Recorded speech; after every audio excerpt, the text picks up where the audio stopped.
मेरा काम बल्लिगू अन्नी वलो आया, एक बात भी मालूम है पहुंचा दो, बोले नबी करीम सल्लल्लाहु अलैहि वसल्लम।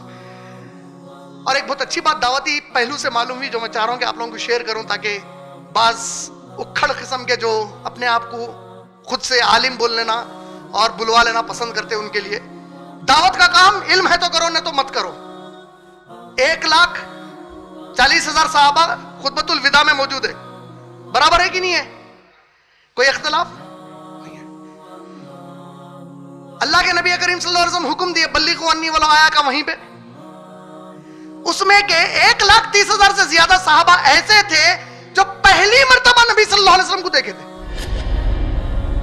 लेकिन अल्लाह के नबी सल्लल्लाहु अलैहि वसल्लम बोले पहले मेरे पास मदीने में आओ, इल्म हासिल करके उसके बाद जाओ। और 1,30,000 वहीं से निकल गए पूरी दुनिया के ऊपर दावत देने, जितना मालूम था उतना बताने के। आप अपने आप को कभी भी कमजोर मत समझो, आगे निकलिए और काम करिए इंशाअल्लाह। जलाल बादशाही हो के तमाशा हो जमहूर का, ये जो डेमोक्रेसी के नाम पे तमाशा चल रहा, बादशाह की जलालत, अरे बहुत जलाली बादशाह है भाई, गर्दन मार देता उसकी बात नहीं सुने तो। जलाल बादशाही हो के जमहूर का तमाशा, दीन से अगर दूर हो तो असल में है चिंगेजी। बोले क्या तूने देखा नहीं, क्या तूने देखा नहीं मगरिब के जमहूर को, वही उसके अंदर नज़म में है, क्या तूने देखा नहीं मगरिब के जमहूर को? वेस्टर्न डेमोक्रेसी नहीं देखे? वेस्टर्न डेमोक्रेसी क्यों खासतौर पे अल्लामा इकबाल कोट कर रहे हैं, समझो। डेमोक्रेसी बहुत भाई पब्लिक पब्लिक पब्लिक, उसी के अंदर उन्हें शैतान इब्लीस को बोल रहा क्या क्या कारनामे करके आए, बोले तो उन्हें सुना रहा, शैतानों में चेलों में एक दूसरे से डिस्कशन हो रहा है, वो इतना बड़ा काम नहीं है, ये इतना बड़ा काम नहीं है। तो शैतान एक बोला रहे भाई मैं डेमोक्रेसी ला दिया, वहां पे धूम चल रही है डेमोक्रेसी के नाम पे हर जगह। तो दूसरा जना बोला रहे पागल दीवाना है क्या, पहले अपन बादशाह बोले तो एक ही जना रहता था, अब हर पागल को बादशाह है तू, बोले क्यों तू बादशाह को बनाता, बोले तूने खुश हो रहा, समझ रहा मैं हूं जो बादशाह को बनाता। पहले एक बादशाह सब पे जुल्म करता था, अब क्या हो गया डेमोक्रेसी में ऐसे पागल है खुद इलेक्ट करके जालिम बुला रहे हैं अपने सर के ऊपर। है तो वही चीज फिर से, कहीं नक्शा चेंज हुआ?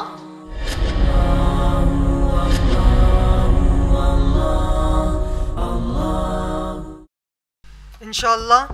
इससे पहले कि मैं मेरे वालिद जनाब इमरान सदर IREF को बयान की दावत दूं, आप तमाम को IREF का मुख्तसर तारुफ देता चलूं। अल्हम्दुलिल्लाह IREF यानी Islamic research and educational foundation फरवरी 1998 ईस्वी में क़ायम किया गया इस्लाम का दावती इदारा है, जिसका बुनियादी मकसद है गैर मुसलमानों को और गुमराह मुसलमानों को कुरान और हदीस बाफ़हम व मनज सहाबा रज़ियल्लाहु ताला अन्हुम अजमाइन दावत दें। माशाअल्लाह इसी मकसद को हासिल करने के लिए IREF हैदराबाद में, सारे हिंदुस्तान में और बेशुमार बाहर के ममालिक में इंग्लिश और उर्दू ज़ुबान में बयानात गैर मुस्लिम मजहबी इल्म वालों से मुनाजरे मुबाहिसा वगैरह में शिरकत करता है या फिर ख़ुद IREF मुनक़िद करता है। अल्हम्दुलिल्लाह जनाब इमरान अभी तक USA, Canada, UK, Australia, New Zealand, Taiwan, Singapore, Malaysia, Thailand, Ireland, Scotland के अलावा तमाम गल्फ़ ममालिक में भी प्रोग्राम्स किए हैं। अल्हम्दुलिल्लाह IREF के तमाम काम जनाब इमरान प्रेसिडेंट ऑफ IREF की निगरानी में होते हैं। साल में एक दफ़ा होने वाले दावा ट्रेनिंग प्रोग्राम में IREF पर 200 से ज़्यादा बच्चे और बच्चियों को इस्लाम और कंपैरेटिव रिलीजन यानी इस्लाम और तक़ाबुली मज़ाहिब पर पब्लिक स्पीकर की हैसियत से जनाब इमरान ने तैयार किए हैं। माशाअल्लाह आप लोग youtube.com/IREF वीडियोज़ को हमारे वीडियोज़ के लिए सब्सक्राइब कीजिए और 9989031373 के व्हाट्सएप नंबर को आपके पास ऐड कीजिए और हमको एक मैसेज भेजिए। हमारा FB पेज है facebook.com/IREFPOSTS। माशाअल्लाह जनाब इमरान की पहली अहलिया यानी मेरी वालिदा मोहतरमा निदा घरेलू खातून है, जबकि दूसरी अहलिया मोहतरमा अम्तुल मतीन की निगरानी में IREF का शोबे ख़वातीन 2005 ईस्वी से काम करता है।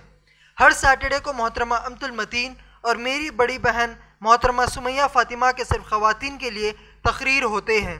इंशाअल्लाह लॉकडाउन की वजह से ये रुका सिलसिला बहुत जल्द दोबारा शुरू हो जाएगा। अल्हम्दुलिल्लाह हर संडे को जनाब इमरान और ख़ुद मेरे बयानात IREF पर मर्द और ख़वातीन के लिए होते हैं। ये भी लॉकडाउन की वजह से रुका हुआ था। अल्हम्दुलिल्लाह संडे के बयानात के लॉकडाउन के बाद पहली बार 27 सितंबर 2020 से आगाज़ हुआ। माशाअल्लाह लॉकडाउन से कबल जनाब इमरान उर्दू में अल्लाह के 99 नाम पर बयान कर रहे थे।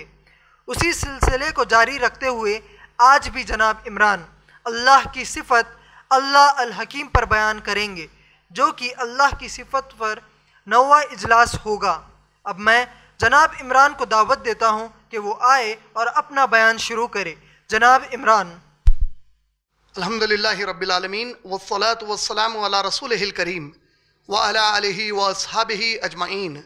औज़ु बिल्लाहि मिनश शैतानिर रजीम बिस्मिल्लाहिर रहमानिर रहीम। वमन अहसनु मिनल्लाहि हुक्मन लिक़ौमि युक़िनून। अम्मा बाद रब्बिश रहली सदरी व यस्सिर ली अमरी वहलुल उक़दतम मिन लिसानी यफ़क़हू क़ौली। मैं मेरे तमाम भाइयों का और बहनों का इस्लामी तरीक़े से इस्तक़बाल करता हूँ। अस्सलामु अलैकुम व रहमतुल्लाहि व बरकातुहू, जिसका माना है आप तमाम पर अल्लाह रब्बुल आलमीन की तरफ से सलामती हो, रहमतें हों और बरकतें हों।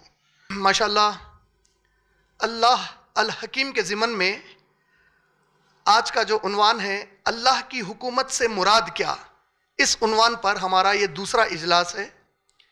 पिछले इजलास में मैंने जो बातें बताई थी वही बयान के बुनियादी बातों को दोहराते हुए इंशाअल्लाह मैं आज के बयान में दाखिल हो जाऊंगा। मैंने उसमें बताया था कि जो लफ्ज़ हुकूमत है, अल्लाह की हुकूमत, और ये हुकूमत लफ्ज़ से हम लोग बखूबी वाकिफ़ हैं माशाअल्लाह से। हुकूमत हम अंग्रेज़ी ज़ुबान में गवर्नमेंट को कहते हैं, और गवर्नमेंट का अगर माना आप डिक्शनरी में देखेंगे तो उसका माना होता है government is a system by which A state is governed. वो निज़ाम जिसके ज़रिए से एक मुल्क पर, एक स्टेट पर, एक इलाके पर हुकूमत नाफिज की जाती है या वहाँ का निज़ाम चलाया जाता है या हुकूमत चलाई जाती है, इसको गवर्नमेंट कहते हैं। मैंने साथ में बताया कि हर गवर्नमेंट, चाहे दुनिया की कोई भी हुकूमत, किसी भी तरीके की हुकूमत हो, कोई भी हुकूमत हो, उसके 3 पिलर्स होते हैं, 3 पिलर्स होते हैं उसके, बुनियादी 3 सुतून, परमानेंट 3 पिलर्स, मुस्तकिल 3 उसके सुतून होते हैं। लेजिस्लेशन, एग्जीक्यूटिव या एडमिनिस्ट्रेशन और जुडिशरी, यानी क़ानून का बनाना, क़ानून साजी जिसको कहेंगे लेजिस्लेशन, क़ानून साजी, क़ानून बनाना, उसका निफाज करना, एग्जीक्यूशन या एडमिनिस्ट्रेशन। जुडिशरी, जो क़ानून आपने बनाया है उस क़ानून के मुताबिक अदालतों में फ़ैसले सुनाना, यह है जुडिशरी। ये 3 बुनियादी सुतून हर हुकूमत के होते हैं दुनिया में। और थॉमस कैरलाइल जो एक मशहूर हिस्टोरियन मुअर्रिख है, उसने अपनी किताब of heroes and hero worship, इस किताब में उसने जिक्र किया कि एडमंड बर्की, ये एक मेंबर ऑफ पार्लियामेंट था इंग्लैंड का, इसने 1787 में 1787 में पहली मर्तबा मीडिया को हर हुकूमत का चौथा खंबा बताया। मीडिया की ताकत का तो हमको अंदाजा है ही। जिस मुल्क में हम रहते हैं यहाँ पर 24/7 900 सैटेलाइट चैनल्स न्यूज़ के चलते हैं अलग अलग ज़ुबानों में। 8800 से ज़्यादा अखबार शाये होते हैं अलग अलग ज़ुबानों में। यानी ये मीडिया का जो रोल होता है, वो चाहे जो तफसील हमने मीडिया अल हकीम के ज़िमन में जो मीडिया पर टॉपिक ली थी उसमें तो बहुत तफसील से मैंने बताया था कि print media, electronic media, digital media, ये किस तरीके से आज इंसानों को पूरी तरीके से अपने कब्जे में लिए हुए हैं और इंसान के फैसले, इंसानियत के फैसले गोया मीडिया के कंट्रोल में हो रहे हैं आजकल। तो मीडिया को एडमंड बर्की ने 1787 में कहा कि हुकूमत का ये चौथा खंबा है, it's the fourth pillar of the government. और इसी तरीके से मैंने बताया कि जो भी हुकूमतें दुनिया में चलेंगी, ये माना जाता है कि जो थ्योरी जिसके ऊपर सारी दुनिया की हुकूमतें चलती हैं उसको सोशल कॉन्ट्रैक्ट थ्योरी कहते हैं। यानी समाजी मुआहदे के मुताबिक, समाजी मुआहदे का फलसफा, इसके मुताबिक सारी दुनिया की हुकूमतें चलती हैं। सोशल कॉन्ट्रैक्ट थ्योरी में क्या देखा जाता है?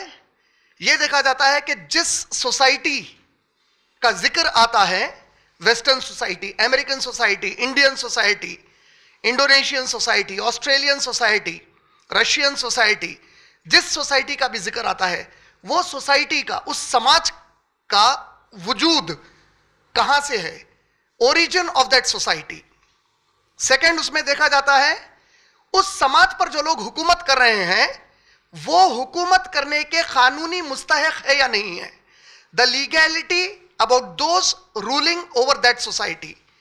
तीसरा, क्या उस जगह का हर फर्द यह मानता है कि हमारे इलाके की हुकूमत फर्द के मुकाबले में ज्यादा अहमियत की हामिल है, हुकूमत की अहमियत फर्दियत, इनफरादियत से ज्यादा है। The government is over the rights of an individual. ये तीन बुनियादों पर सोशल कॉन्ट्रैक्ट थ्योरी बनाई गई और सारी दुनिया की हुकूमतें, एक मुआहदा है उस इलाके की अवाम का और हुकूमत उस पर जो करते हैं उनके दरमियान, ये तीन बुनियादों पर एक मुआहदा है। चार मशहूर साइंसदान, मुअर्रिखीन और फलसफी, फिलोसोफर्स, हिस्टोरियंस और साइंटिस्ट्स, चार नाम हैं, अलग अलग दौर के हैं ये लोग। इन चारों की जो मुश्तरका कोशिश रही, together they spoke on the same ground, एक ही बात को अलग अलग इलाकों में रहकर, अलग अलग दौर में रहकर इन्होंने बताया और उसके बाद एक फलसफा चल पड़ा जो सोशल कॉन्ट्रैक्ट थ्योरी का बहुत अहम हिस्सा बन गया। ये चार साइंटिस्ट कौन है? John Locke, David Humes, Francis Bacon और आइजैक न्यूटन। ये चार लोगों की थ्योरी, सोशल कॉन्ट्रैक्ट थ्योरी के ऊपर इन्होंने जो फिलॉसफी पेश की, वो आज सारी दुनिया के लिए एक मानो में रास्ता बन गया हुकूमतें करने का। इनकी थ्योरी के मुताबिक क्या था? तीन बुनियादी बातें इन्होंने बताई। लिबरलिज्म, सेकंड था रैशनलिज्म, थर्ड था इंडिविजुअलिज्म। लिबरलिज्म का माना क्या है? हर इंसान कुछ भी करने के लिए आजाद है, उस पर कोई रोकथाम नहीं होनी चाहिए, वो कुछ भी करेगा। यह है लिबरलिज्म, आजाद ख्याली, वो कुछ भी कहेगा, वो कुछ भी कहेगा, वो कुछ भी बोलेगा, वो कुछ भी करेगा, आजाद ख्याली, लिबरलिज्म। सेकंड था rationalism, reasoning over blind following, यानी समझकर कोई चीज की इताअत और इत्तिबा करना और तकलीद नहीं करना चाहिए। तकलीद, अंधाधुन कोई चीज को मान लेना। हम कोई भी चीज को तकलीद से नहीं मानेंगे, अंधाधुन नहीं मानेंगे, हम रीजनिंग करेंगे, क्यों, आखिर क्यों, आखिर क्यों। और तीसरी चीज उन्होंने क्या बताई? इंडिविजुअलिज्म। इंडिविजुअलिज्म का माना क्या है? हर फर्द की अहमियत है सोसाइटी के अंदर, हर फर्द समाज में बराबर का हिस्सेदार है, हर फर्द काबिल है, हर फर्द को मौका दिया जाना चाहिए। यह है इंडिविजुअलिज्म, हर इंडिविजुअल की अहमियत होगी वहां पे। ये तीन चीजों को उन्होंने बताया और यही फिलॉसफी और यही सोशल कॉन्ट्रैक्ट थ्योरी की बेसिस के ऊपर आज दुनिया की सारी हुकूमतें चलती हैं। उसमें मैंने फिर आप लोगों को बताया कि अक्सर हमारे दिमाग में पता नहीं आदम अलैहिस्सलाम से आज तक जो हमको पढ़ाया जा रहा है, जितना भी मालूमात हमारे इंसानों को अल्लाह ने अता किए हैं, कितने टाइप्स के गवर्नमेंट्स थे पता नहीं है हमको। तो मैंने बताया कि बुनियादी तौर पर आज तक सिर्फ 5 किस्म की हुकूमतों ने इंसानों पर हुकूमत की है। ये 5 जो किस्म की हुकूमतें हैं, ये माइनस मोहम्मद सल्लल्लाहु अलैहि वसल्लम के दौर के बता रहा हूं मैं। अल्लाह के नबी करीम सल्लल्लाहु अलैहि वसल्लम के दौर को छोड़ दें तो 5 किस्म की हुकूमतें शुरू से हुकूमत कर रही हैं। यानी शुरू का मतलब आदम अलैहिस्सलाम के पास नहीं जा सकते हम लोग, क्योंकि इंसान को मालूमात ही नहीं है उसके बारे में। जब से इनको जितनी तारीख मालूम हुई तब से लेकर आज तक ये लोग बताते हैं बुनियादी तौर पर 5 किस्म की हुकूमतें हैं जो पूरी दुनिया में चल रही, आज भी वही चल रहे हैं। जिसे मैंने पिछले उसमें एक मिसाल देकर आप लोगों को बताया था कि उर्दू की मशहूर कहावत पुरानी शराब नए बोतल में, शराब तो वही है, बोतल का रंग बदल दिए, उसकी जो शक्ल सूरत बदल दिए, लेकिन शराब तो वही पुरानी पिलाई जा रही है आपको। तो हुकूमतें जो चल रही, ये 5 में से कोई एक किस्म की हुकूमत सारी जमीन पे आज भी चल रही। उसमें मैंने बताया एरिस्टोक्रेसी, ऑटोक्रेसी, मोनार्की, पेजोरेटिव और डेमोक्रेसी, ये 5 किस्म की हुकूमतें चल रही। मैं ये बताया था कि इंशाल्लाह आज के बयान में इनको थोड़ा सा डिटेल में एक्सप्लेनेशन दूंगा। तो इंशाल्लाह उस बात को जहन में रखते हुए, एरिस्टोक्रेसी कहते हैं अशराफिया की हुकूमत, शरीफ लोगों से अशराफिया है, अशराफ जमा है शरीफ की, अशराफिया शरीफ लोगों की हुकूमत, जो माशरे के शरीफ लोग रहेंगे उनकी हुकूमत रहेगी। इसके तहत जब ऐसी हुकूमत कायम होगी जिसके असल सरदार वहां के शरीफ लोग होंगे, तो ये लोगों के तहत जो बाकी के पूरे हुकूमत के इदारे हैं, अगेन इसके पहले वो भी बता दूंगा, मैंने आप लोगों को बताया था कि हर हुकूमत की पहचान 5 सिफात पर की जाती है। 5 किस्म की हुकूमतें हैं और हर हुकूमत की सिफत, हर हुकूमत की पहचान 5 सिफतों पर होती। सबसे पहली सिफत उसके अंदर यह होती, जो हुकूमत कर रहे हैं वो हुकूमत पर कैसे आए, या उनको किसने लाया या किस तरीके से लाया। How those in power came into power, जो पावर में है वो पावर में कैसे आए, ये एक सिफत है उसकी। सेकंड उसकी सिफत क्या है, पावर डिस्ट्रीब्यूशन हाउसेस, जो वहां पे फंडामेंटल पावर डिस्ट्रीब्यूशन हाउसेस, वहां पे जो हुकूमत के इदारे हैं, मेन इदारे कौन से हैं पावर डिस्ट्रीब्यूशन के वहां पे। Third other power distribution houses with hierarchy, उनका जो प्रोटोकॉल है, जो दूसरे और इदारे हैं जो मेन इदारों से हटके हैं, उनके अंदर पावर का, वहां पे ताकत का डिस्ट्रीब्यूशन कैसे है, हुकूमत चलाने का डिस्ट्रीब्यूशन कैसे है। जैसे उसको हमारे लिए समझने के लिए छोटी सी बात को, जैसे हमारे पास गवर्नमेंट के अंदर एक स्टेट गवर्नमेंट ले लें तो चीफ सेक्रेटरी होगा, चीफ सेक्रेटरी के तहत प्रिंसिपल सेक्रेटरीज होंगे, प्रिंसिपल सेक्रेटरीज के तहत स्पेशल सेक्रेटरीज होंगे, स्पेशल सेक्रेटरीज के तहत आपको सेक्रेटरीज मिलेंगे, उनके नीचे आपको IAS, collector, deputy collector, joint collector मिलेगा। तो ये पूरा एक एडमिनिस्ट्रेशन का ये जो हायरार्की है, ये किस तरीके से डिस्ट्रीब्यूटेड है आपके इलाके में। Other power houses, main power houses क्या होंगे, ministries, ministry of education, ministry of defence, home ministry, ये मेन पावर हाउसेस है। ये दूसरे पावर हाउसेस कलेक्टर, ये अपने जिस तरीके से आपको जो है अलग अलग डिपार्टमेंट के सेक्रेटरीज मिलते, secretary for minorities, secretary for rural development, secretary for lower education, middle education, higher education, college education. तो ये जो डिस्ट्रीब्यूशन है, इसका सिस्टम क्या है वहां पे, ये एक कैरेक्टरिस्टिक होती। फोर्थ कैरेक्टरिस्टिक, वो हुकूमत में सोशियो इकोनॉमिक सिस्टम क्या है। सोशियो इकोनॉमिक सिस्टम, वहां पे लोग किस तरह खाते हैं, पीते हैं, चलते फिरते हैं, लिबास किस किस्म का पहनते हैं, ये सोसाइटी के अंदर वो लोग क्या क्या करते हैं। इकोनॉमिक सिस्टम, इकोनॉमी किस टाइप की है, अब वो उसके तो फिर डिटेल्स हैं ही आपको, कैपिटलिस्ट इकोनॉमी है, सोशलिस्ट इकोनॉमी है, इंटरेस्ट फ्री इकोनॉमी है, इंटरेस्ट बेस्ड इकोनॉमी है, किस टाइप की इकोनॉमी है, ये एक उसके अंदर कैरेक्टरिस्टिक। और फिफ्थ सबसे इंपॉर्टेंट कैरेक्टरिस्टिक, आखिरी, the last command, who has the last command, आखिरी फैसला किसका चलता वहां पर। ये 5 कैरेक्टरिस्टिक्स पर 5 टाइप की हुकूमतों को जांचा और पहचाना जाता है। 5 टाइप की हुकूमतें, aristocracy, autocracy, monarchy, pejorative and democracy.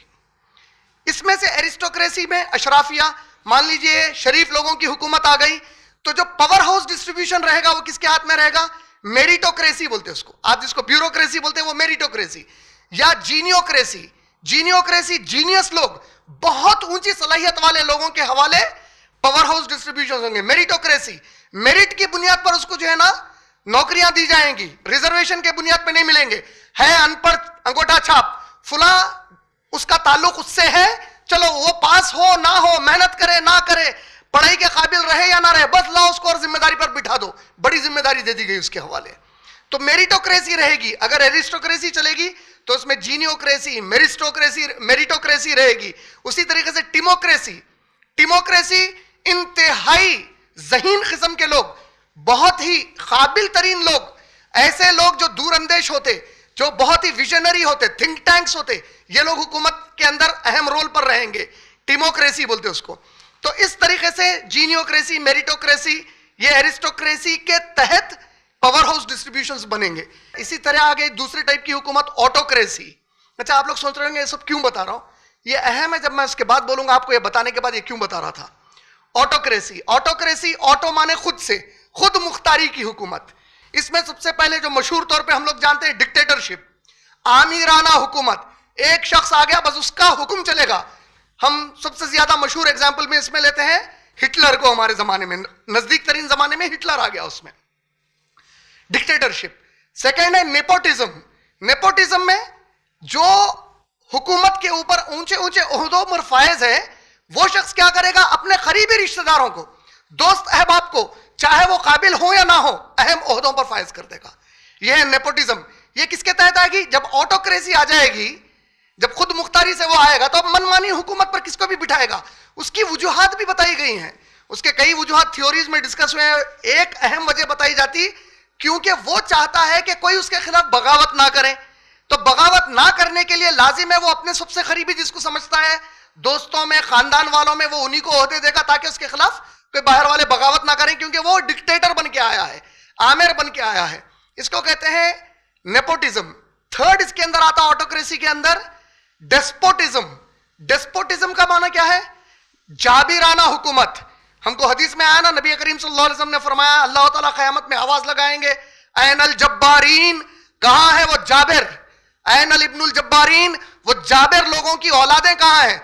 Jabir हुकूमत, जबर करने वाले, जुल्म और ज्यादती करने वाले। इनका मिजाज क्या होता, हुकूमत पर कोई खानदान फायज हो जाता और वहां के इलाके के अवाम को वो लोग नौकर नहीं बल्कि गुलाम समझते अपना। हमारे पास रिसेंट अगर हिस्ट्री में जाकर उसको तलाश करने गए तो लीबिया, गद्दाफी का पूरा खानदान जिस तरीके से वहां हुकूमत कर रहा था, सद्दाम हुसैन का खानदान जिस तरीके से इराक में हुकूमत कर रहा था, तो आम आवाम पर काफी जुल्म ज्यादती करेंगे लोग और बिल्कुल एक खानदान का राज चलेगा उनके ऊपर। ये नेपोटिज्म और डेस्पोटिज्म, ये दोनों की शक्लें हैं, जाबिराना हुकूमतें आएंगी। और एक है फैशिज्म। फैशिज्म का लफ्ज बहुत कॉमनली आजकल यूज हो रहा है, हिटलर के लिए तो होता ही था। फैशिज्म का माना होता है ऐसी हुकूमत जिसकी नजर में जो वतन में वो लोग रहते हैं, जिस मुल्क में वो लोग रहते हैं, उसकी अहमियत तमाम दूसरे चीजों के ऊपर हो जाती है और वो जंगजूई कैफियत में उससे शिद्दत की मोहब्बत में उतर जाते हैं। They become militants towards the show and exhibition of their love and affection for the country or the nation in which they live, and they want to force everyone to believe in the same philosophy as they believe of loving the country. Fascism ऐसी हुकूमत जहां पे वतन, मुल्क, country, nation से जंगजू militant किस्म की मोहब्बत हो जाए, उसके बारे में जैसा कोई एक इंसान कभी मां की गाली बर्दाश्त नहीं कर सकता, मारने मरने पे आ जाता, ऐसी शिद्दत की मोहब्बत अपने मुल्क से हो जाए। फिर ऐसे वक्त पे जो हुकूमत वहां पर चलती है, वो हुकूमत अगर कोई इस नजरिए से उस मुल्क से मोहब्बत नहीं करता उनके पास, तो उसको लेबल करती है, उसको इश्तिहार के जरिए पब्लिसाइज करती है कि ये देश का गद्दार है, देशद्रोही है। ये देशद्रोही की वजह क्या है, क्योंकि उनके मेयार पर वतन से मोहब्बत करने पे वो नहीं उतरा वहां पे, तो ये देशद्रोही माना जाता है। और जो वहां की इकोनॉमी की पॉलिसी होती है फैशिज्म में, इकोनॉमी पॉलिसी इतनी टफ होती है कि आम इंसानों के लिए वहां पर जीना, रहना, जिंदगी गुजारना बहुत मुश्किल हो जाता। ऐसी हुकूमत को फैशिज्म कहते हैं। और यह हुकूमत कहां पर थी, रिसेंट एग्जाम्पल में अगेन हिटलर, मसोलिनी इटली का, इन लोगों की मिसालें दी जाती हैं। कार्ल मार्क्स इसी चीज को एक दूसरे तरीके से लेके गया, लेकिन कोलैप्स तो हो गए वो भी, जहां वतन परस्ती शिद्दत में आ जाए। और इसी चीज को अंग्रेजी जुबान में नेशनलिज्म नहीं कहते, जब मिलिटेंट कैफियत आ जाती है आपके अंदर मुल्क से मोहब्बत की, उसको जिंगोइज्म कहा जाता है। रविंद्रनाथ टैगोर जी जिंगोइज्म के खिलाफ थे। जिंगोइज्म इतनी शिद्दत पर उतर जाना कि आप किसी को मारने मरने, इंसान को मारने मरने तैयार हो जाए अगर वो आपके मेयार से अपने मुल्क से मोहब्बत इजहार नहीं करता। तो ये शिद्दत पसंद, ये टेररिज्म है एक किस्म का। तो इसको अल्लामा इकबाल ने भी क्या कहा, इन ताजा खुदाओं में बड़ा सबसे वतन है, पैरहन जो है इसका वो मजहब का कफन है। अब जो ताजा खुदा है उनमें एक ताजा खुदा क्या है, ये शिद्दत पसंदी जो वतन परस्ती की है, ये एक ताजा खुदा है बोले। और जो कोई इसको पहन लिया उसने दरअसल अपने मजहब, अपने दीन के ऊपर कफन उड़ा दिया बोले। अच्छा, एक और खास बात हमारे मुसलमानों के लिए जानने के लिए, एक कौल जुमला मोहम्मद सल्लल्लाहु अलैहि वसल्लम ने फरमाया, जिस मुल्क में रहते, जिस वतन में रहते, उसकी वफादारी करो। ऐसी कोई हदीस किसी भी किताब में मौजूद नहीं है, ना किसी इमाम का कौल है, ना कोई मुहद्दिस का कौल है। ऐसी कोई हदीस कोई किताब में दुनिया में मौजूद नहीं है। सही बुखारी, सही मुस्लिम, आप दुनिया की मशहूर अहादीस की किताबें पढ़ लीजिए, नहीं है। चारों इमामों की लिखी हुई किताबें पढ़ लीजिए, नहीं है। अच्छा, अब इसमें एक सवाल उठ जाता, अगर यह बात को मान लिया जाए कि अल्लाह के नबी करीम सल्लल्लाहु अलैहि वसल्लम ने फरमाया तुम जिस मुल्क में रहते उस मुल्क से वफादारी करो, तो अब अगर कुफ्फारे मक्का मदीने के सहाबा के खिलाफ जब लड़ने आए, तो मक्का के कुफ्फार के साथ वहां के कुछ मुसलमान मक्के की मोहब्बत में लड़ने आए, तो क्या नबी और सहाबा के खिलाफ लड़ेंगे? क्योंकि यह हदीस पे अमल करना पड़ेगा, फिर लॉजिकली पॉसिबल ही नहीं है वो चीज। तो हां, इसका माना यह नहीं है कि वतन से मोहब्बत नहीं करते। देखिए, मैं जिस जगह पे पैदा हुआ वो फितरी मोहब्बत है मेरी। मुझे मेरे इस मुल्क से, इस शहर से, इस इलाके से फितरी मोहब्बत है। मुझे जो सुकून यहां पर मिलेगा दुनिया में कहीं भी नहीं मिलेगा, क्योंकि पैदा यहां पर हुआ, यहीं पे बड़ा हुआ, यहीं पे माँ बाप को देखा, यहीं पे मेरे दोस्त अहबाब हैं, यहीं पर जवान हुआ, यहीं पे अब ज़ईफ़ी की तरफ जाएंगे और यहीं पे हम इंशाल्लाह खबर बनना है तो बन जाएगी, वरना अल्लाह की मर्जी है, जो भी अल्लाह ने मुकद्दर किया है। लेकिन फितरी एक मोहब्बत है, फितरी मोहब्बत बखूबी है। अल्लाह के नबी करीम सल्लल्लाहु अलैहि वसल्लम ने खुद जाहिर की अपनी सीरत में, जब मक्के से हिजरत कर रहे थे मदीने की तरफ, नबी करीम सल्लल्लाहु अलैहि वसल्लम बार बार मक्के की तरफ पलट कर देखते और कहते जाते, ऐ मक्का, मैं तुझसे बेहद मोहब्बत करता हूं, मैं तुझे छोड़कर नहीं जा रहा हूं, यहां के लोग मुझे यहां से निकाल रहे हैं। बोले, यानी ये इजहार मोहब्बत अपनी जगह अलग चीज है, लेकिन नबी के नाम पर डालकर करना यह गुनाह कबीरा है। सही बुखारी की एक हदीस में प्यारे रसूल करीम सल्लल्लाहु अलैहि वसल्लम ने क्या फरमाया, जिसने मेरा नाम लेकर ऐसी बात कही जो मैंने नहीं की, तो उसने यकीनन जहन्नम में अपने लिए घर तामीर कर लिया। बोले, तो यह बात क्लियर हो जाइए, मोहब्बत करना जिस जगह पे हम रहते और पैदा हुए, यह एक फितरी तकाजा है। नबी के नाम पे हदीस बोलकर बोलना, इसकी कोई दलील मौजूद नहीं है। तो यह एक चीज क्लियर हो जाइए। साथ में अब देखिए आप, फैशिज्म में क्या हो रहा, वतन परिस्थिति की शिद्दत बढ़ जा रही। दुनिया में बाज ऐसे कंट्रीज है, जैसे North Korea and South Korea है। North Korea and South Korea एक जमाने में सिर्फ कोरिया थे, तो जब ये कोरिया थे खाली, तो पूरा कोरिया उनके लिए, पूरा कोरिया मुल्क था, उनके लिए पूरा कोरिया मदरलैंड था। कोरिया बढ़ गया, नॉर्थ और साउथ हो गया, तो अब क्या हो गया, देखिए, कोरिया बंटने के बाद नॉर्थ वालों के लिए मदरलैंड अलग, मां का वो जज्बा, वतन का जज्बा आधा हो गया, आधी जगह के लिए हो गया, और साउथ वालों के लिए अलग हो गया। तो अब क्या हो गया, वही कोरिया वाले एक दूसरे से लड़ाई पर उतर गए, इंसान इंसान को मारने पर उतर गया, इंसान इंसान के कत्ल पर उतर गया। अब जब ये शिद्दत पसंदी आकर जब ये करने लगेंगे, इसको कहेंगे फैशिज्म। जहां इंसान आपस में अपने इंसान की कदर करने से ज्यादा उसके कत्ल गारतगिरी की फिक्र में उतर जाए, उसका मंशाई ये हो कि जो कोई मेरे इस मुल्क से मोहब्बत नहीं करता मैं उसको कत्ल कर दूंगा, ये फैशिज्म की कैफियत है। हां, जो इस मुल्क से गद्दारी करे, दुश्मनी करे, दुश्मन इस पर बुरी नजर डाले, उससे मुकाबला करना यह फितरत है, यह एक जज्बा है, इस्लामी जज्बा है। ये अल्लाह के नबी करीम सल्लल्लाहु अलैहि वसल्लम ने फरमाया, अगर तुम्हारे घर पर कोई हमला कर दे और तुमने अपने अहलो अयाल को बचाने की कोशिश में अपनी जान गंवा दी, तो यह भी शहीद के एक मर्तबों में से एक मर्तबा है। बोले, यानी अगर मैं घर वालों की और घर की भी हिफाजत करते हुए मर गया, हक पे रहते हुए, ये नहीं कि मैं किसी का घर उजाड़ के आया, अब उन्हें हमला कर रहा, मैं मर गया तो मैं शहीद जब नहीं होता हूं, लेकिन कोई नाहक मेरे घर पे हमला कर दिया, मेरे अहलो अयाल को मार रहा, मैं मासूम हूं उसमें, मैं मेरे बीवी बच्चों को, मेरे माँ बाप को बचा रहा हूं, मेरे घर को बचा रहा हूं, जमीन को बचा रहा हूं जो मेरा हक है, इसमें मेरा मर्डर हो गया, मेरे को कोई मार दिया, तो शहीद के मर्तबों में से एक मर्तबा है। बोले, जब घर बचाने के लिए वो मर्तबा है, तो मुल्क के लिए भी वही होगा अगर कोई गद्दार। लेकिन मैं मंशा क्या बना दे रहा हूं फैशिज्म में, उन्हें कोई दुश्मन मेरा रहे या ना रहे, अगर उन्हें मेरी तरह इस मुल्क से मोहब्बत नहीं करा तो मैं तो उसका दुश्मन हूं। यह है फैशिज्म। यह एक किस्म की हुकूमत हो गई। ये पूरे क्या में आ गए, ऑटोक्रेसी में आ गए ये पूरे। अब इसके बाद मोनार्की, मोनार्की सुल्तानी हुकूमत, सुल्तान बादशाह। तो इसमें क्या होगा, एब्सोल्यूट मोनार्की होती। एब्सोल्यूट मोनार्की, एक सुल्तान रहता, बस उसी का जो है हुक्म सारे इलाके पे चलता। अब आज के दौर में अगर आप उसको देखें तो किंग सलमान को मान सकते, किंग सलमान एब्सोल्यूट मोनार्क माने जाते हैं, उन्हीं का हुक्म पूरे सऊदी अरब पर चलेगा। डायरकी होती, डायरकी का माना क्या होता, दो सुल्तान होते और उनके गुजरने के बाद उन्हीं के खानदान के अफराद में से कोई उस इलाके के सुल्तान बन जाते। तीसरा उसके अंदर क्या होगा, आपको एमिरेट्स होगा। एमिरेट, इमारात, इमारात के अंदर एब्सोल्यूट एमिरेट एक चीज होगी। एब्सोल्यूट एमिरेट, एक ही अमीर होगा पूरे इलाके का। कुवैत के अमीर है, वही सुल्तान, वही अमीर, वही मानों में आएंगे। एक है मुत्तहिदा इमारात, यूनाइटेड एमिरेट्स। यूनाइटेड एमिरेट्स में क्या होगा, अलग अलग इलाकों के अलग अलग अमीर रहेंगे, वो पूरे मिलकर किसी एक को अपना अमीर मान लेंगे और उसका फैसला पूरे मानने के लिए तैयार हो जाएंगे मुआहदे में।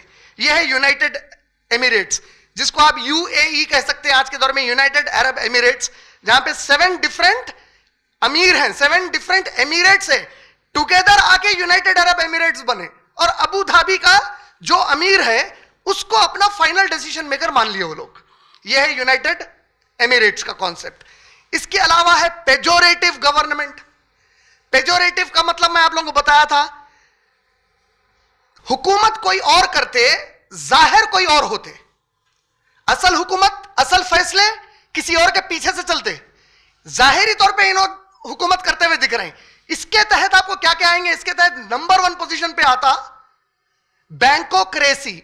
बैंकोक्रेसी का मतलब क्या है, क्रेसी आप लोगों को याद है, मैं लास्ट टाइम बताया था, क्रेसी, क्रेटास, ये दोनों भी ग्रीक वर्ड है, इसके माने हैं power, that in power. Bankocracy, the power of the bank और the banks in actual power.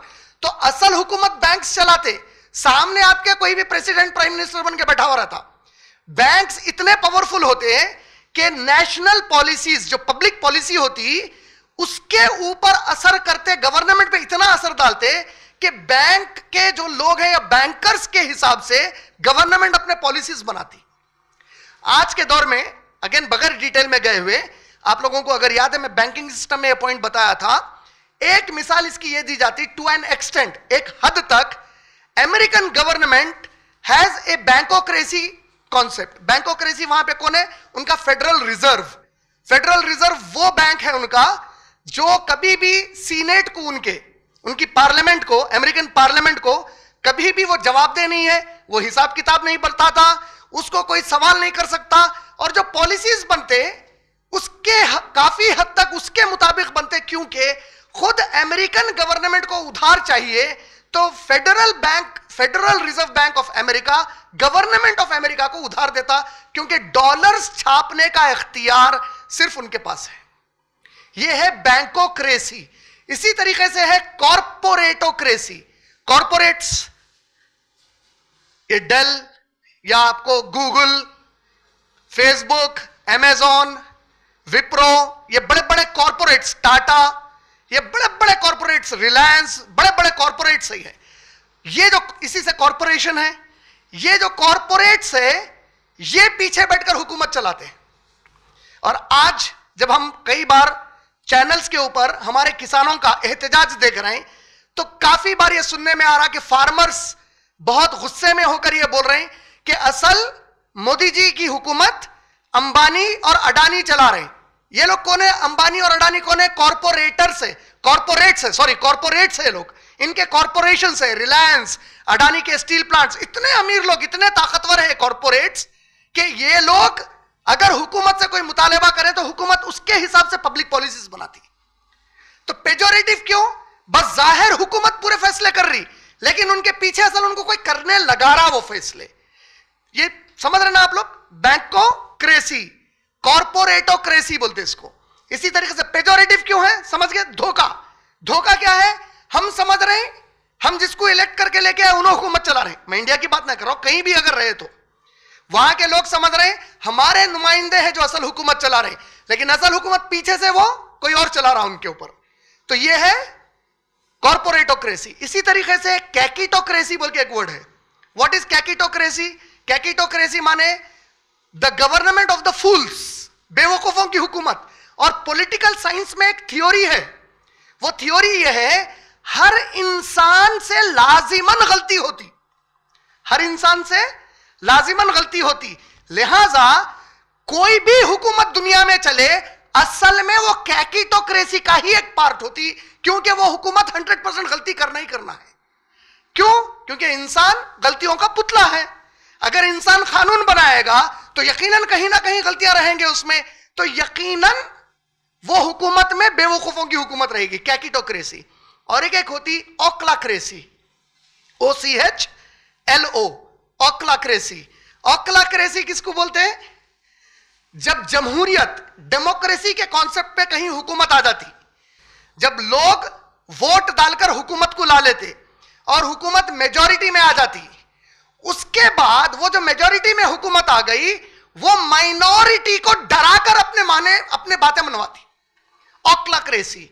ऐसी हुकूमत जहां पर अक्सरियत क्या करती? अक्सरियत जो वहां पे अक्सरियत में नहीं है, माइनॉरिटी में है ना, हम लोग अकलियत में हैं, जो लोग अक्सरियत में हैं वो लोग अकलियत को डराकर अपनी मनमानी चलाते, यह है ऑक्लाक्रेसी। यह पूरे पेजोरेटिव फॉर्म ऑफ गवर्नमेंट है। अब इसमें होता क्या, हुकूमत पे कुछ चेहरे बैठे हुए रहते, मेजॉरिटी उनको क्यों वोट करके लेके आई? क्योंकि उन्होंने कुछ पॉलिसी के बारे में बात कर रहे थे, हम आएंगे तो ये करेंगे। जब वो लोग आ गए, अगर वो नहीं करे तो उनको डर रहता अगले इलेक्शन में हमारे को मेजॉरिटी नहीं मिलती। और अब जब वो आते और उसके बाद जो मैंडेट उनको, जो वोटर्स का स्ट्रेंथ थी जो उनको वोट देकर वहां पे लाई, क्यों लाई थी? ये करते बोले तो लाई थी।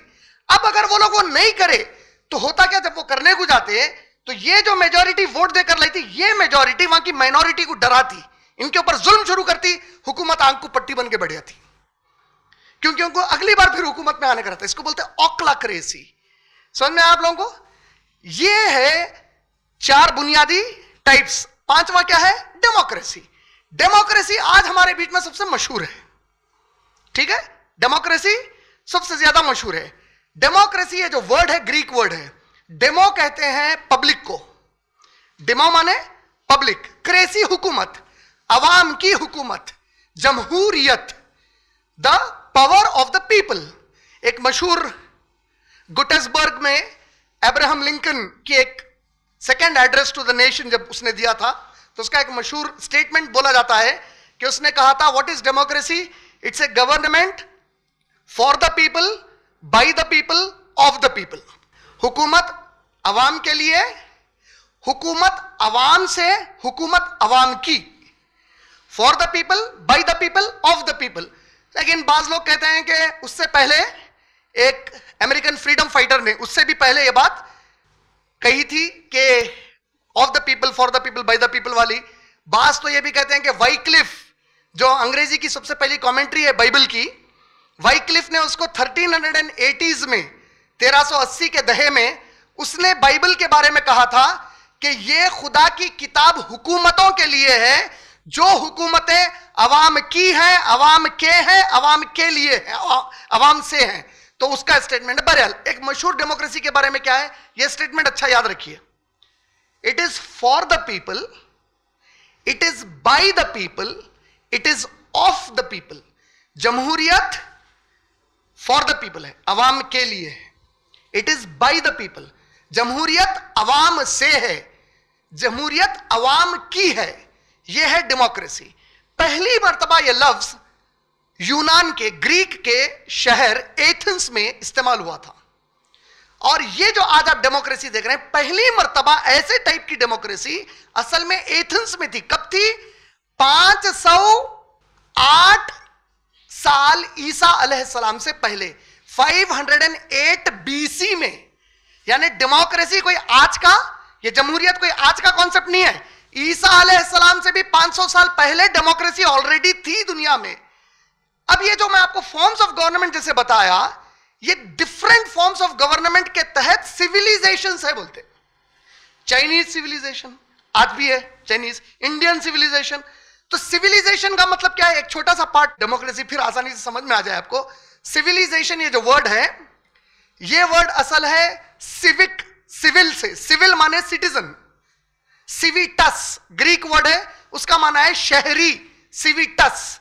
ये वर्ड सिविटस सिविटा, सिविटा शहर को बोलते हैं, सिविल जो शहरी को बोलते हैं। सिविल प्लस सिविटा ये दोनों मिलाकर इंग्लिश वर्ड बना सिविलाइज। सिविलाइज का माना क्या हुआ? तहजीब याफ्ता शहरी या तहजीब याफ्ता शहर। सिविलाइज्ड, सिविलाइजेशन, ऐसा शहर जो बड़ा तहजीब याफ्ता है और बड़े तहजीब वाले लोग वहां पर रहते, यह है सिविलाइजेशन। यह इंग्लिश में 18वीं सदी से इस्तेमाल ज्यादा हुआ। सबसे ज्यादा प्रमोट यह वर्ड सिविलाइजेशन का फ्रेंच रेवोल्यूशन के बाद हुआ और यूरोपियन रिनेसांस में हुआ। आप लोगों को याद है रिनेसांस के मतलब अपन उनका इंडस्ट्रियल रेवोल्यूशन, प्रिंट मशीन्स और उसके बाद दूसरे जितने चीजें वो लोग इजाद करे, ये उनका कब हुआ? कौन सा पीरियड है ये? 15th से लेकर 18th सेंचुरी, ये 300 साल में यूरोप तेजी से डेवलप हुआ। ये वर्ड वहां पे फ्रेंच रेवोल्यूशन 1792 में खत्म हुआ। 1792 के बाद यही वर्ड को सिविलाइजेशन के यूरोपियंस ने भी पिक कर लिया और यहां पर यह वर्ड बहुत कॉमन हो गया लोगों के पास, सिविलाइजेशन। और इनके पास इसकी मंतिक, इसकी लॉजिक ये वर्ड की क्या रही सिविलाइजेशन की? A progressive human society. Civilisation का मतलब क्या रहा? अब वो Indian, Pakistani, Bangladeshi, Chinese, Egyptian ये माने में नहीं रहा। Civilisation a progressive human society. तो तरक्की किसको हो रही थी वो पीरियड में? तो उनके हिसाब से दुनिया में सिविलाइजेशन कौन है खाली? So the European civilisation. समझ में आ गया? सिविलाइजेशन, ये वर्ड याद रख लीजिए।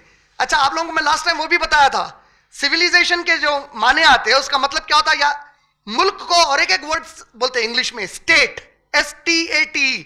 हम लोग यहां पे state 29 states, 28 states of India बोलते हैं ना, रियासत बोलते हैं हम इसको।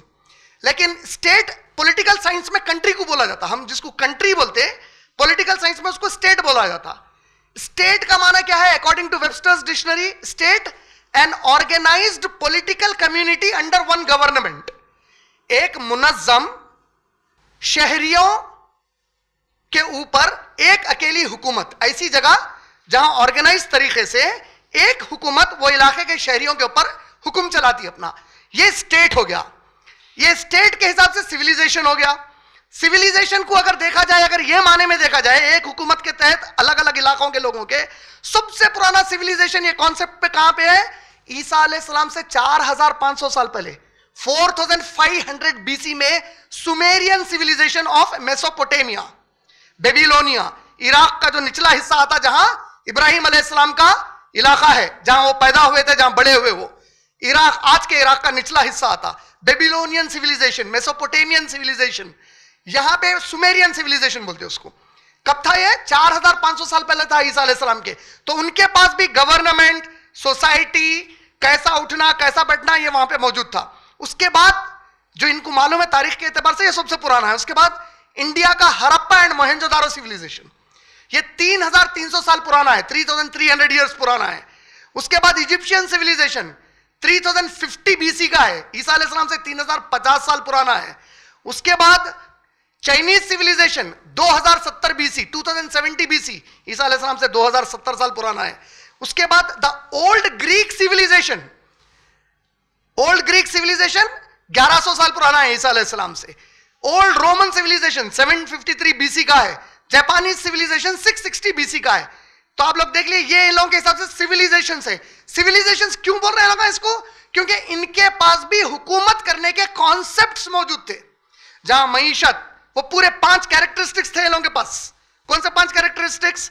हुकूमत पे लोग कैसा आए, power house distribution, hierarchy, socio economic concept, final order किसका चलता है, 5 कैरेक्टर्स इन लोगों के पास मौजूद थे। यूरोपियन सिविलाइजेशन है उसके बाद। अब यूरोपियन सिविलाइजेशन जब आके आज आपके मेरे दरमियान मशहूर हो गया, हमारा पूरा तस्वुर आज यही है, प्रोग्रेसिव ह्यूमन सोसाइटी बोलते हैं, आपका दिमाग वेस्ट पे चलेगा। डेमोक्रेसी वेस्ट से आई बोलते हैं हम लोग, वेस्ट से आई, ये बात सही है क्योंकि ग्रीक से।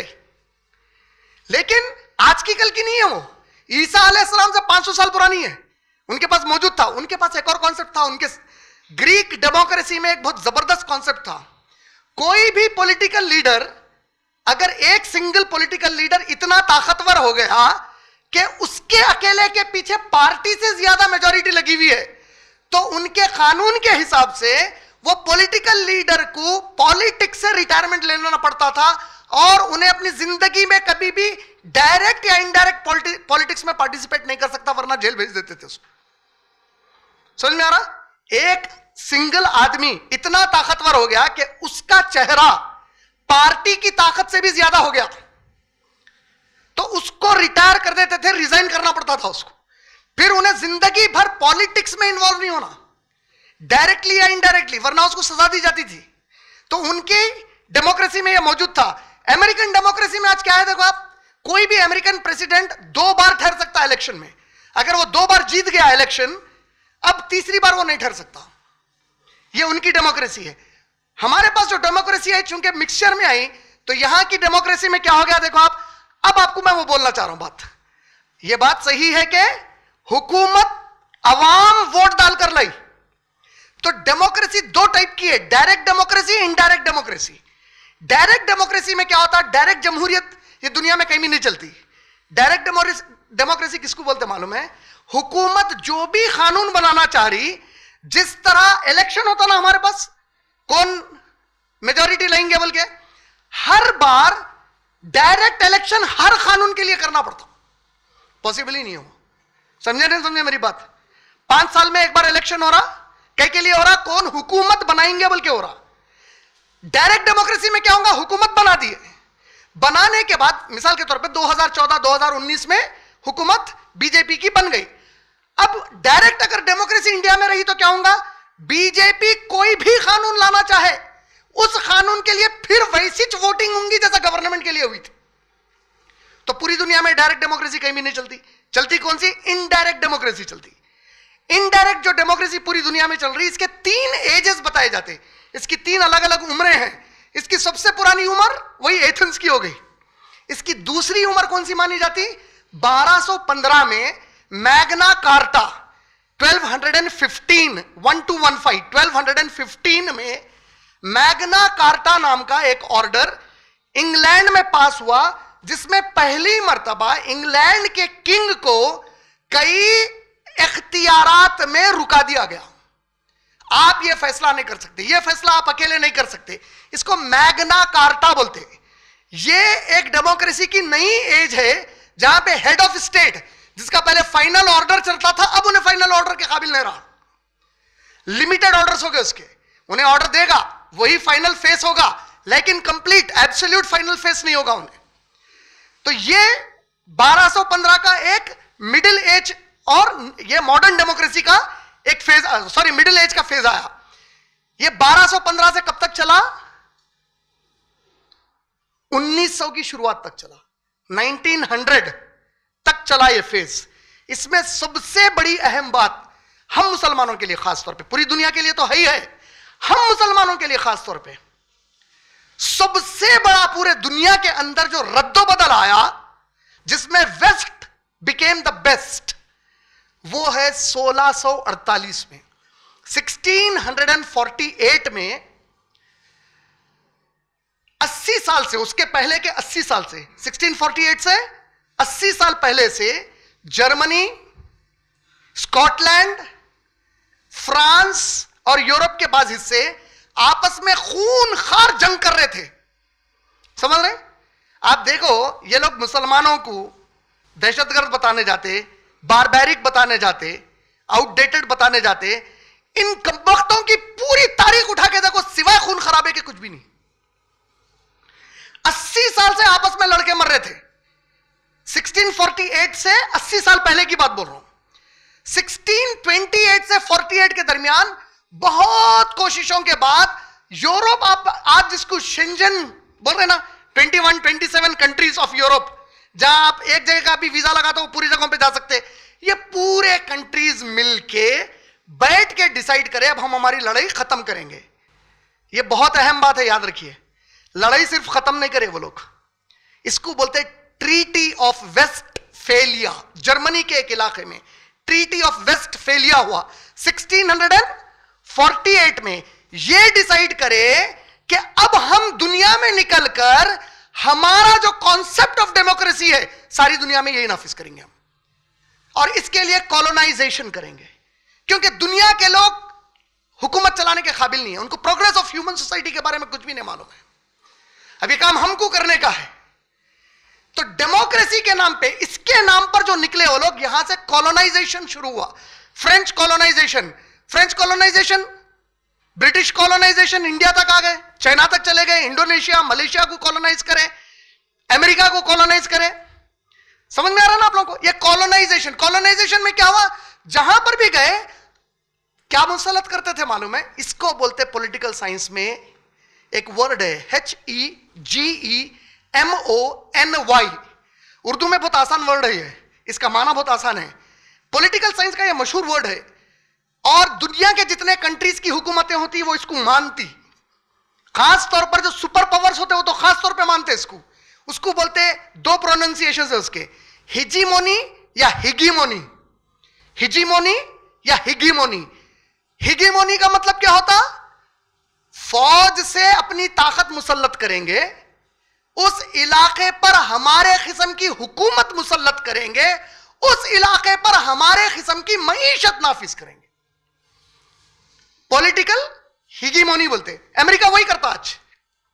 पॉलिटिकल साइंस में बोला जाता, अगर तुमको दुनिया का ताकतवर तरीन मुल्क बन के रहना है तो वो ताकत मेंटेन करने तुम कमजोर मुल्कों पर ये तीन चीज करना ही करना है। अगर तुम ये नहीं करे तुम सुपर पावर नहीं बन सकते। अपने आप को सुपर पावर बनाने अपनी फौज की ताकत मनवाओ, अपनी मईशत की ताकत मनवाओ।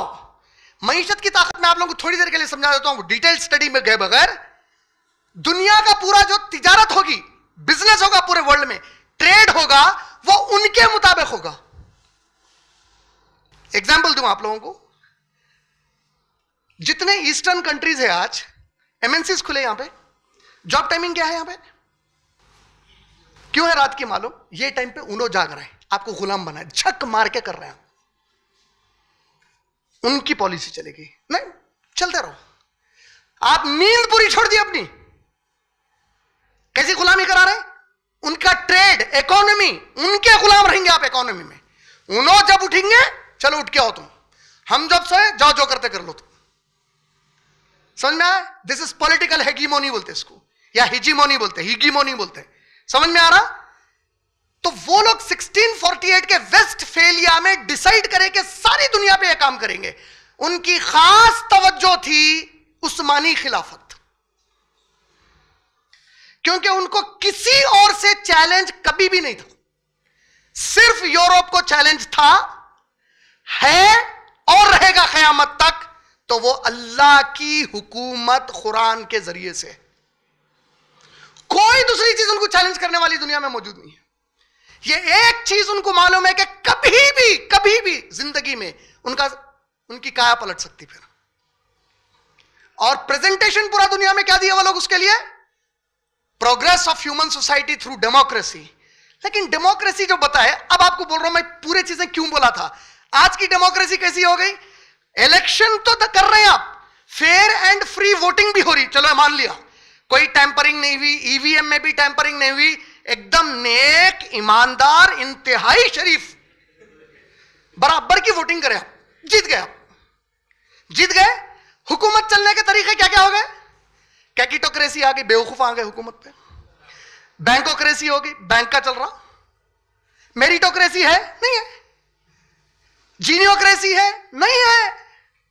ऑटोक्रेसी चल रही। फैशिज्म चल रहा। नेपोटिज्म चल रहा। डेस्पोटिज्म चल रहा। बदलेगा? समझ रही? पुरानी शराब। अल्लामा इकबाल की एक नज़म है, इबलीस की मजलिस शूरा, इबलीस की, उसमें का एक हिस्सा है, जलाल बादशाही हो। क्या बोले अल्लामा इकबाल? बादशाह का जलाल बादशाही हो के तमाशा हो जमहूर का। ये जो डेमोक्रेसी के नाम पे तमाशा चल रहा, बादशाह की जलालत, अरे बहुत जलाली बादशाह है भाई, गर्दन मार देता उसकी बात नहीं सुने तो। जलाल बादशाही हो के जमहूर का तमाशा। दीन से अगर दूर हो तो असल में है चिंगेजी बोले। दीन से दूर हो गया तो असल उन्हें चिंगेजी हो गया। चिंगेजी कौन है? इंग्लिश में उसको गिंगेज खान बोलते, गिंगीज खान। इसकी हुकूमत 1208 से 1228 के बीच में थी। इसका पोतरा है जो इराक पे हमला करा था 1258 में, जो बगदाद तबाह हुआ, इसी का पोतरा था हलाकू खान, गिंगेज खान का। गिंगेज खान कैसा माना जाता हिस्ट्री में? यानी बाज आइकॉन्स, फेसबुक का एक आइकॉन है, गूगल का, यूट्यूब का एक आइकॉन है, टेररिज्म का आइकॉन गिंगेज खान है। समझ गए? हिटलर से 10,000 गुना बढ़ के था उन्हें, इतनी कत्लो गारतगिरी अकेला करा उन्हें गिंगेज खान।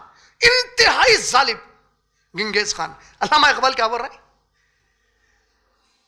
जलाले बादशाही हो या तमाशा हो जमहूर का, या जमहूरी तमाशा हो, दीन से हो दूरी तो असल में है चिंगेजी बोले। तू अगर अल्लाह के दीन से दूर हो गया कहीं भी तो तू असल चिंगेज खान बन जाता। क्या तूने देखा नहीं, क्या तूने देखा नहीं मगरिब के जमहूर को? वही उसके अंदर नज़म में है, क्या तूने देखा नहीं मगरिब के जमहूर को? वेस्टर्न डेमोक्रेसी नहीं देखे? वेस्टर्न डेमोक्रेसी क्यों खासतौर पे अल्लामा इकबाल कोट कर रहे हैं, समझो। डेमोक्रेसी बहुत भाई, पब्लिक पब्लिक पब्लिक, उसी के अंदर उन्हें शैतान इब्लिस को बोल रहा क्या क्या कारनामे करके आया बोले, तो उन्हें सुना रहा। शैतानों में, चेलों में एक दूसरे से डिस्कशन हो रहा है, वो इतना बड़ा काम नहीं है, ये इतना बड़ा काम नहीं है। तो शैतान एक बोला, अरे भाई मैं डेमोक्रेसी ला दिया, वहां पे धूम चल रही है डेमोक्रेसी के नाम पे हर जगह। तो दूसरा जना बोला, अरे पागल दीवाना है क्या? पहले अपन बादशाह बोले तो एक ही जना रहता था, अब हर पागल को बादशाह है तू बोले। क्यों? तू बादशाह को बनाता बोले तो ना खुश हो रहा, समझ रहा मैं हूं जो बादशाह को बनाता हूं। पहले एक बादशाह सब पे जुल्म करता था, अब क्या हो गया डेमोक्रेसी में? ऐसे पागल है खुद इलेक्ट करके जालिम बुला रहे हैं अपने सर के ऊपर। है तो वही चीज फिर से, कहीं नक्शा चेंज हुआ। जालिम हुकूमत किसको बोलते थे मालूम? ऐसी ताकतवर हुकूमत जो दूसरों के जमीन पे, ज़राअत पे, दूसरों के जो है पैसे पे, दौलत पर लूटने की नीयत से हमेशा बैठी हुई रहती थी। मंगोल्स वही करे, तैमूर वही करा, बाबर वही करा। इन लोगों को इस्लाम से क्या ताल्लुक था जब हिंदुस्तान में घुसे? चाहे वो सोमनाथ की मंदिर लूटे या कोई और चीज करे, घुसने की वजह मंदिरों में, यहां पे उस जमाने में आज भी हुंडी होती ना, तिरुपति की हुंडी, करोड़ों रुपए की हुंडी है, लूटने की नीयत से आए कमबख्त है। उसके साथ साथ कई दूसरे काम करके भी चले गए। इस्लाम से तो उनका कोई मतलब ही नहीं था। दीन से हो दूरी तो असल में है, तो दीन की खातिर आई नहीं थे तो चिंगेजी करके गए। समझ में आ रही बात? तो अब ये वेस्टर्न डेमोक्रेसी, क्या तूने देखा नहीं मगरिब का जमहूरी निजाम चेहरा है रोशन? कितना खूबसूरत डेमोक्रेसी को सजा के रखे हुए। उनकी parliament, United nation, American senate, Capitol Hill, कैसा सजी हुई है सब चीजें। यूके पार्लियामेंट, ब्रिटिश पार्लियामेंट, बेहतरीन सीट्स। समझ में आ रहा? चेहरा है रोशन, अंदरून चिंगेज की तारीकी से तारीख तर बोले। चंगेज खान जितना जालिम था उससे भी बड़े जालिम है। क्यों? फलस्तीन इनके बाप की जागीर थी जो उठा के इजराइल को दिए। वही डेमोक्रेसी के नाम पे है ना। समझ में आ रहा? अरबों पे जुल्म, वही डेमोक्रेसी के नाम पे। अरब स्प्रिंग 2000 से 2012, 2010 से 2012 की हुकूमतें पलटाने की साजिशें कहां से भी? Democracy law. तुम्हारी खुद की डेमोक्रेसी, क्या क्या हो रहा तुम्हारी डेमोक्रेसी में देख लो। समझ में आ रहा? World war 1, world war 2 democracy का नतीजा है। वर्ल्ड वॉर 2 में 5 करोड़ इंसान मारे गए। Guinness book of world record में एंट्री है। 1900 से 2000, आज क्या है? 21 है। 1900 से 2021 में 21 तक ये लेटेस्ट ईरा ऑफ डेमोक्रेसी माना जाता। क्यों? डेमोक्रेसी के नाम पे क्या क्या हुआ ये 120 साल में देख लो आप लोग। कितने कत्लो गारतगिरी हुए, कितनी जंगें हुई पूरी दुनिया में। नाम क्या है फिर? तो फिर तुम में और चिंगेज खान में फर्क ही क्या है? क्योंकि रिजल्ट तो वही है। इसमें ना progress of humanity, socio economic condition, character है एक। तो तुम्हारे उसमें कैपिटलिस्ट आगे निकल गया, आवाम को निचोड़ के खा रहा। सोच के देखो, पूरी ग्लोब की इकोनॉमी पैंडेमिक में वाट लगी। 35% टाइम दुनिया के 1% जो अमीर थे, 35% टाइम उनकी वेल्थ ग्रो हुई। पूरी दुनिया घरों में बैठी हुई है, इनकी दौलत इजाफा हो रही, मगर सोशियो इकोनॉमिक कंडीशन। समझ में आ रहा? ये 5 टाइप की दुनिया में, देखिए ये ऐसा सब्जेक्ट है, एक तो मेरे को पसंद भी है, लेकिन घंटों निकल सकते हैं इसके ऊपर।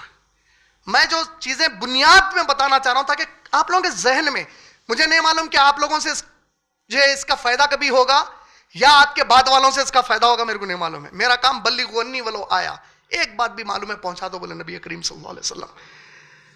और एक बहुत अच्छी बात दावती पहलू से मालूम हुई जो मैं चाह रहा हूं कि आप लोगों को शेयर करूं, ताकि बाज उखड़ किस्म के जो अपने आप को खुद से आलिम बोल लेना और बुलवा लेना पसंद करते हैं, उनके लिए दावत का काम इल्म है तो करो, नहीं तो मत करो। 1,40,000 सहाबा खुतबतुल विदा में मौजूद है, बराबर है कि नहीं है? कोई इख्तिलाफ नहीं है। अल्लाह के नबी करीम सल्लल्लाहु अलैहि वसल्लम हुक्म दिए बल्लिगु अन्नी वलो आया का, वहीं पे उसमें के 1,30,000 से ज्यादा सहाबा ऐसे थे जो पहली मर्तबा नबी सल्लल्लाहु अलैहि वसल्लम को देखे थे। लेकिन अल्लाह के नबी सल्लल्लाहु अलैहि वसल्लम बोले पहले मेरे पास मदीने में आओ, इल्म हासिल करके उसके बाद जाओ। और 1,30,000 वहीं से निकल गए पूरी दुनिया के ऊपर दावत देने, जितना मालूम था उतना बताने के लिए। आप अपने आप को कभी भी कमजोर मत समझो, आगे निकलिए और काम करिए इंशाअल्लाह। समझ में आ रहा? तो ये बात को जहन में रखते हुए अगर आप देखेंगे तो ये जो पूरी हुकूमतें हैं, 5 किस्म की बुनियादी हुकूमतें। अब आप इसको अगर पॉलिटिकल साइंस पढ़ेंगे, पब्लिक एडमिनिस्ट्रेशन पढ़ेंगे, तो मे बी और सब कैटेगरीज होंगे उसके अंदर पॉजिटिव एंड नेगेटिव पॉइंट्स बताए जाएंगे, pros and cons of every type of government बताई जाएंगी। हम ये बोलना चाह रहे हैं, इन पूरों के मुकाबले में अल्लाह ने हुकूमत का एक सिस्टम दिया है जो इन तमाम किस्म के सिस्टम्स जो तुम इख्तियार करे उन सबसे बेहतर है। और एक जुमला खास तौर पे आप लोगों को बोलना चाह रहा हूं, अल्लाह की शरीयत अगर आ गई तो जुर्म खत्म नहीं होता, ऐसा हो ही नहीं सकता। नबी सल्लल्लाहु अलैहि वसल्लम के जमाने में जुर्म हुआ, अल्लाह के नबी सल्लल्लाहु अलैहि वसल्लम से बेहतर कोई जमाना हो सकता? हम कभी भी ये दावा नहीं कर रहे हैं कि शरीयत आई तो जुर्म खत्म हो जाता, हम ये बोल रहे हैं जुर्म मिनिमाइज्ड हो जाता, कम तरीन शरीयत की वजह से होता जुर्म। सबसे बड़ी खुशहाली शरीयत की बुनियाद पे आती। बस बातें बहुत अहम उससे रिलेटेड बता के छोड़ूंगा। एक, सूरह बकरा सूरह नंबर 2 की आयत नंबर 211, बड़ी अहम आयत है। अल्लाह ताला फरमा रहे हैं मुसलमानों से, मोहम्मद सल्लल्लाहु अलैहि वसल्लम से, औज़ु बिल्लाहि मिनश शैतानिर रजीम, सल बनी इसराइल, ऐ मेरे नबी जरा ये बनी इसराइल से पूछिए उनसे, आस्क देम, ये यहूदियों से, ये ईसाइयों से जरा पूछिए, सवाल करिए उनसे। क्या सवाल कीजिए? कम आतैनाहुम मिन आयतिन बय्यिना, क्या मैंने तुमको बेशुमार मेरी आयतें खोल खोल कर नहीं दिखलाया था?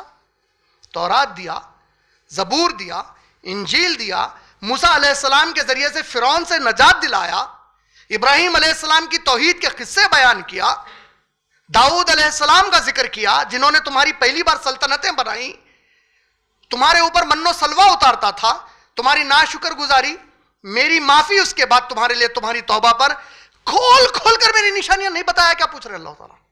सल, पूछिए जरा, सल बनी इसराइला कम आतैनाहुम मिन आयतिन बय्यिना, क्या मैंने तुमको अता नहीं किया था खोल खोल कर मेरी आयात, निशानियां मेरी?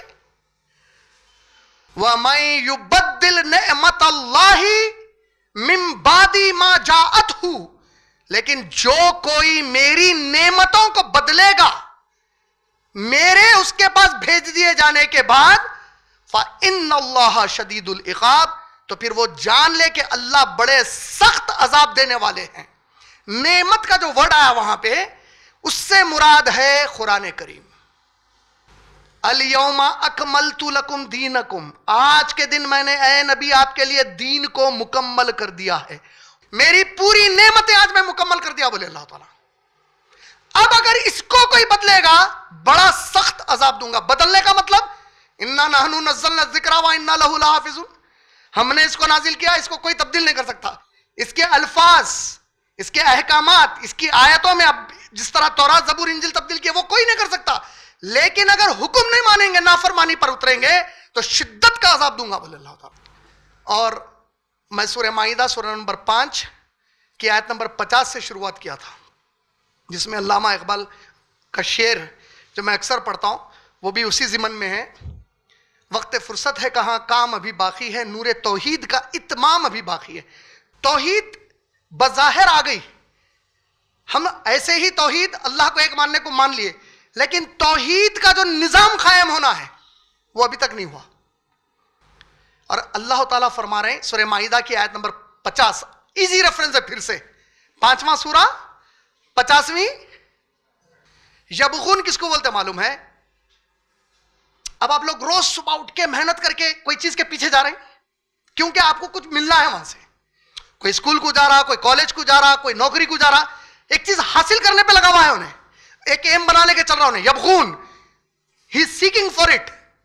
क्या तुम लोग जहालत के दिनों के अहकामात के पीछे दौड़ रहे हो उसे हासिल करने के लिए? वमन अहसनु मिनल्लाहि हुक्मन लिकौमी युक़िनून, अल्लाह से बेहतर कौन हो सकता है हुक्म देने वाला। लेकिन यह बात वही कौम मानेगी जो अल्लाह पर और अल्लाह के कानून पर यकीन रखती है कि यही सबसे बेस्ट है, वरना नहीं मानेंगी बोले ये बात को अल्लाह ताला। वाखिरु दावानिल हम्दुलिल्लाहि रब्बिल आलमीन। अस्सलामु अलैकुम व रहमतुल्लाहि व बरकातुहू।